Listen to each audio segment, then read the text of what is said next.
दिल्ली नगर निगम की standing committee के सदस्य चुनाव पर दिल्ली की मुख्यमंत्री आतिशी ने कहा कि हमारा भारत देश संविधान से चलता है और संविधान के अनुसार बनाए गए कानूनों से चलता है। दिल्ली के नगर निगम को चलाने के लिए भारत की संसद ने एक कानून पारित किया हुआ है, जो है दिल्ली नगर निगम अधिनियम 1957।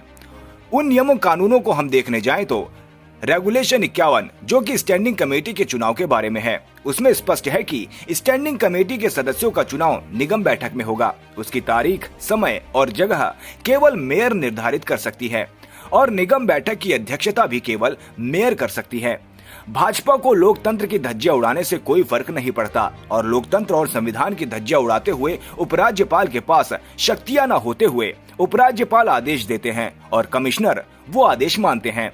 निगम की बैठक बुलाते हैं, चुनाव करवाते हैं और एक चुने हुए मेयर की जगह एक आईएएस अधिकारी को अध्यक्ष बना देते हैं। कल का जो गैर कानूनी चुनाव करवाया गया, उसमें उपराज्यपाल ने, भाजपा ने और उनके अफसरों ने उसमें संविधान और लोकतंत्र की धज्जियां उड़ाई।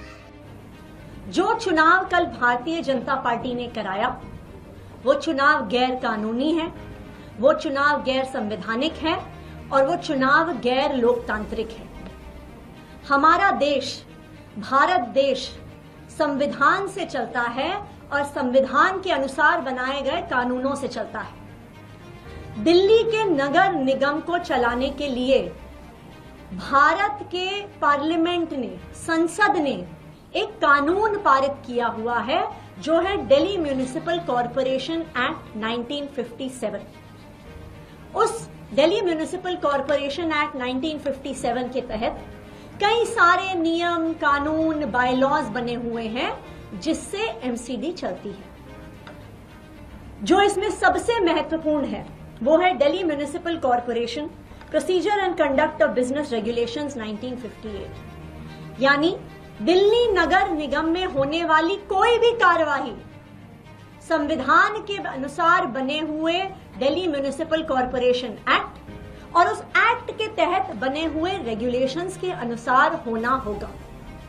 अब उन नियम, कानून और रेगुलेशंस को अगर हम देखने जाएं, तो जो procedure and conduct of business regulations हैं, उसमें रेगुलेशन 51 जो स्टैंडिंग कमेटी के मेंबर्स के चुनाव के बारे में है, उसमें यह स्पष्ट है कि स्टैंडिंग कमेटी के सदस्यों का चुनाव कॉरपोरेशन की मीटिंग में होगा, नंबर 1। नंबर 2, इसी procedure and conduct business regulations के रेगुलेशन 3 सबसेक्शन 2 में ये लिखा है कि कॉरपोरेशन की मीटिंग का समय और स्थान और तारीख तय करना सिर्फ और सिर्फ मेयर की पावर में है। यानी सिर्फ मेयर तय कर सकती हैं कि कॉरपोरेशन की मीटिंग कब होगी। Number 3, DMC act, Delhi municipal corporation act का सेक्शन 76 बिल्कुल स्पष्ट शब्दों में कहता है कि जब भी कॉरपोरेशन की मीटिंग होगी तो उसकी अध्यक्षता यानी उसकी प्रिजाइडिंग ऑफिसर मेयर होंगी और अगर मेयर नहीं होंगी तो उनके स्थान पे डेप्यूटी मेयर होंगे। यानी स्टैंडिंग कमेटी का जो एक मेंबर का चुनाव है, उसकी तारीख, उसका समय, उसकी वेन्यू सिर्फ और सिर्फ मेयर तय कर सकती हैं। और जब चुनाव के लिए मीटिंग होगी, कॉरपोरेशन का हाउस बैठेगा, उसकी अध्यक्षता सिर्फ मेयर कर सकती हैं। ये मैं नहीं कह रही, ये देश का कानून कह रहा है, दिल्ली म्युनिसिपल कॉरपोरेशन एक्ट कह रहा है, उस एक्ट के तहत बने हुए बायलॉज और रेगुलेशंस कह रहे हैं। लेकिन भारतीय जनता पार्टी को तो संविधान से कोई फर्क नहीं पड़ता, भारतीय जनता पार्टी को नियम कानून से कोई फर्क नहीं पड़ता, भारतीय जनता पार्टी को लोकतंत्र की धज्जियां उड़ाने से कोई फर्क नहीं पड़ता।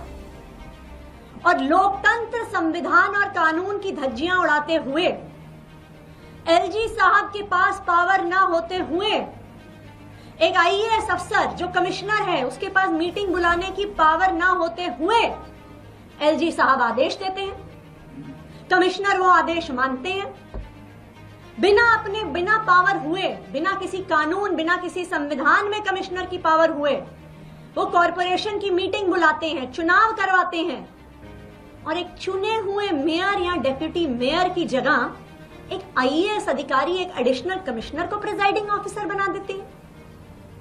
हर स्तर पर भारतीय जनता पार्टी ने, एलजी साहब ने और उनके अफसरों ने कल का जो गैर कानूनी चुनाव करवाया, उन्होंने उसमें संविधान की धज्जियां उड़ाई, लोकतंत्र की धज्जियां।